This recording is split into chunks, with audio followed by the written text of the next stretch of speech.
કરી મોઠી વાળી અને તાકાતથી બોલવાનું છે, ભારત માતા કી, ભારત માતા કી, વંદે વંદે, જય જવાન, જય જવાન.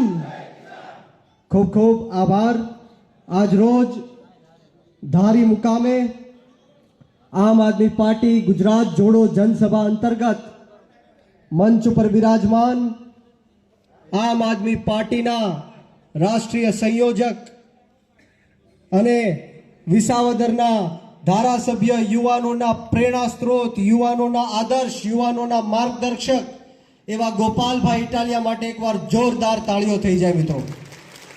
સાથોસાથ વિસાવદરની જીત પાછળ જેમણે ખૂબ જ મહેનત કરી, ખૂબ જ રોલ ભજવ્યો અને આમ આદમી પાર્ટીના પ્રદેશ મહામંત્રી એવા મનોજભાઈ સોરઠિયા માટે પણ એકવાર જોરદાર તાળી થઈ જાય. સાથોસાથ નિકુંજભાઈ સાવલિયા, રાહુલભાઈ, સતાસિયાજી, શૌજીભાઈ, જેડીભાઈ અને સમગ્ર આમ આદમી પાર્ટી ધારીની ટીમ, અમરેલી જિલ્લાની ટીમ, વિશેષ આપ સૌ જે ખેડૂત મિત્રો, પિતાતુલ્ય વડીલો, મારી માતૃશક્તિ, ભાઈઓ બહેનો, બાળકો અને ખાસ કરીને મારા ધારીના સાવજો જેવા યુવાનો ઉપસ્થિત છે, ત્યારે હું બ્રિજરાજ